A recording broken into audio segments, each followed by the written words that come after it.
Welcome back to Trash Panda Off-Road. Today we're at the Portland Swap Meet at the Portland Expo Center. It's a huge 3-day event, mostly centered around classic cars, stuff like that, but you never know what you'll find here. So I figured I'd go ahead and record stuff, and if I see something that I think you guys are like, I'll show it to you.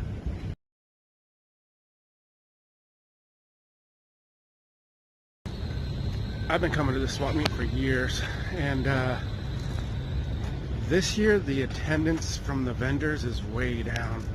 Usually when I come here, the first thing I do is go try to find max tie downs, because they occasionally, a couple years in the past, they've had like a clearance rack kind of thing, and I've gotten some good deals on tie downs. I couldn't even find them. They have a big trailer. I didn't see them. So the vendor count looks like it's way down this year, but I'm sure there's going to be some junk out here that I need, that I don't know I need it until I see it. This is a car swap meet, but you never know what you can find. That is officially the third fire hydrant I've seen for sale. Also, I bought a set of RV steps so far. It cost me 10 bucks. Check out this sweet row of import rigs. Mitsubishi, a couple of those Asian market fire trucks, and then a little K truck. Looks like they're all for sale. That one there is $89. That one there, can't tell. Let's just take a look out of curiosity. That one's $8,900. This one is $5,900, and the heavy duty one $9,900. So remember back when I did that overland trip with the magazine? Guy had one of these. He was from right here in the Northwest. He's since sold that rig and bought a different import. That van there's kind of cool. That one is $20,000. Ran across the little Suzuki hardtop. Don't think it's for sale though, but it is kind of cool. Okay, this is cool.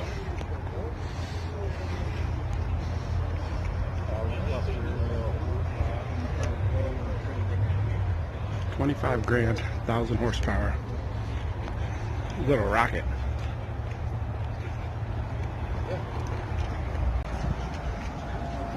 You know, as much as I love the stuff I already build and I'm already into, I really like the look of Studebaker trucks. I just really like the way the front end is all snuffleupagus out there. I don't know. Maybe it's just me. I think they're cool. This one's for sale. It's 12,000 bucks. See how empty all these rows are right here? This is kind of what it's like everywhere. Used to be these rows were jam-packed with people and vendors. Not this year. I don't know why that is. But there's a lot of blank spots in the vendor areas. So we made it through the outside in like 3 hours, maybe 3.5 hours, which is shocking because this is usually an all-day kind of event. Now we're going to start going through the buildings. You can see behind me all the open space that's in those buildings as well. So I don't know where all the vendors are, but they're not here. Back home in my shop now after wandering around the Portland Expo Center for their swap meet. Kind of disappointed. A lot of the places I had planned on purchasing things that I knew they had, those booths weren't there. So it is what it is. I know I was looking for some more tie downs that wrap around the axles. Paul's looking for a set of those, just stuff like that. There was stuff that I planned on buying that those guys weren't there. So, but what I did manage to find was I picked up a set of jumper cables because they were $1. Same with that motorcycle mirror. Motorcycle mirror is going to go on for when I take the doors off the Samurai or the Geo Tracker, because you have to have a mirror to be legal. These jumper cables, what I plan to do is, I bought this stuff too, a bunch of these and a couple of these. I'm going to put a winch on my trailer, and so I'm going to cut the ends off of those battery cables and use those for the power of that winch, and because they were $1. And oh, and these flat lights. So I bought these flat lights because of the way they sit flat. I'm thinking of using them maybe like interior dome light kind of thing. They weren't that much, like 10 bucks I think. And then center caps, because I broke the center cap on my Super Duty probably about a year ago, and so I needed a new rear center cap. And the middle one in there is the long one for the rear end. So what I spend, $210, maybe 25 bucks, if that. So tomorrow morning we're going to get up early again, and this time we're going to the PIR, Portland International Raceway swap meet. That one's got a lot more stuff at it that is not so hot rod centric. That's just kind of all kinds of stuff. I don't know if I'll find any more fire hydrants, but there's definitely a shot at finding bigger tires and some Suzuki stuff. I remember there was a lot of Suzuki stuff there last year, so hopefully we'll find some stuff we need, or junk that we didn't know we needed till we saw it. I also bought a set of those collapsible RV stairs. Been wanting to try a set. Every time I see them, they're like 80 bucks. This guy only wanted 10 bucks for his, so figured I'd get them, and if I hate them, I'm only out 10 bucks. So, got that too. So today we are at the Portland International Raceway for their swap meet. A lot different than the Expo Center swap meet we were at yesterday. This one's a lot more just plain cars, all kinds of stuff. As you can see, there's a Cherokee behind me and a newer Mustang. So who knows what we're going to find. Maybe Suzuki stuff, maybe not, but we'll check it all out. Hopefully the weather holds. Found the Max tie-down center, but looks like they're not quite open yet, and they decided to only run one instead of run one at Expo and one at PIR. So, and umbrella's out, it's starting to rain. I brought Crixus, he's in his raincoat, so we'll just keep walking. Crazy thing about swap meet, remember yesterday I showed you guys like 5 different fire extinguisher fire hydrants? How about a Whirlpool bathtub? 600 bucks, brand new. You never know what you're gonna find in a place like this. There's a nice old Bronco for sale. There was a time I wanted to do one of these, but gosh, the price of entry is so much. Even this one here says it wants $34,000. That's right. Yeah, $34,900 for this one here. It looks like that's got the patina and then painted over it, so it's not like rusted out like that. It looks like they painted over the patina. I'm not really a fan of that, to be honest with you, but hey, it's not my rig. And behind me, that big giant motorhome is stuck. Off on the infield here is just grass, and that big motorhome that's got a trailer hooked up to it behind it is stuck, trying to get it pulled out of here. Definitely some empty spots here too, but part of that is the weather. This thing is totally outside. See what I mean about where they have to park some of their RVs and stuff? There's a camping area back there, not sure, but you can also camp next to your booth, which surprises me why. Hey, need a free creeper?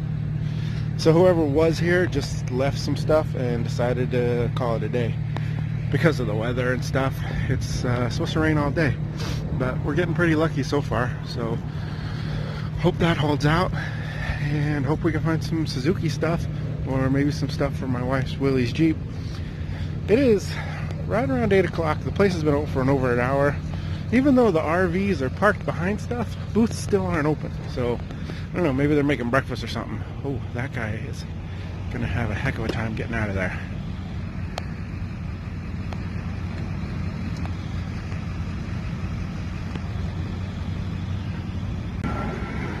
You know, I thought about doing this a couple of different times because you can pick these up so cheap. Has anybody ran Jeep fender flares on their Sidekick? Not finding a lot of Suzuki stuff, but more cool stuff. FCG.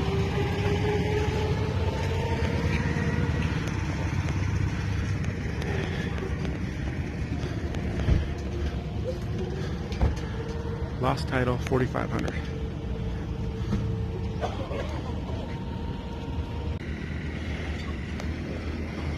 Sweet little Geo Prism. $4 grand. Check out that cool Bronco. Definitely used for wheeling. So I fully understand that these two swap meets that we just did this weekend are not as cool as, well, four-wheel drive wise, as the 4x4 swap meet, but I did manage to get a couple of things that I could use. These are some more tie downs. I wanted the kind that had axle straps integrated into them, but I didn't buy them when I first got there, and then when I went to Max, they were closing down. Then when I went back, they had all been sold out of the other place, so I just got these standard ones. I already have axle straps, so they'll work just fine. I don't really need them, but I figured once I get the straight axle swap done on the Trash Panda, it would help us out a lot just to run over the axle instead of having to use a chain. Picked up this nice battery box that latches and closes down because I'm going to, like I mentioned, I'm going to put a battery and a winch on my car trailer. So I'm going to use that eventually. Picked up this piece of chrome trim that I've already started to paint black because on my Super Duty, don't know if you guys can see it or not, but I'm missing that black piece that goes on the tailgate. So I figured, hey, what the heck, right? I picked that up for $5, so that wasn't a bad deal. It is actually a little long, surprisingly, so we'll cut that down after I spray paint it one more time. But the big thing that I did come out of there with is a set of 35s, 6-lug for the Trash Panda after I do the Toyota swap, which it's getting closer. I'm getting parts ordered, in contact with the guy that's going to help me out. So those are the tires and wheels that are going to go under the Trash Panda once I get a chance to get that Toyota axle swap going. And there's the Toyota axles there underneath that. I know I got a lot of junk lying around. I'm going to get to stuff. I'll be unemployed shortly. And then, oh yeah, so we tried to cover up the long wheelbase Samurai, and the wind and stuff destroyed that thing. It's actually already destroyed. I let somebody borrow it, so no big loss because it was already broken anyway. That's about it for this one, guys. Probably not a great video. I understand that. Appreciate you watching if you stuck through it and checked out some of the cool stuff I was able to get at Swap Meet. I think that's about it. Out of 2 days of walking around, you know, 2 days of parking, 2 days of entries, I'm already at like $40 in. I go to this thing every year, so that's not a big deal. That's cost that I already knew was going to happen. Found some stuff I could use, so I think that's a win. All right, thanks a lot, guys. Appreciate you watching and hanging out. Don't forget to subscribe to the channel if you're interested in geo-tracker projects, and also hopefully Suzuki Samurai stuff going on pretty soon, and a straight axle swap with Toyota axles coming up soon too. Hopefully I'll be able to record some video of that. And that's about it. Follow along, Trash Panda Off-Road on Instagram. I update things pretty much every day there. Other than that, that's about all. Thanks.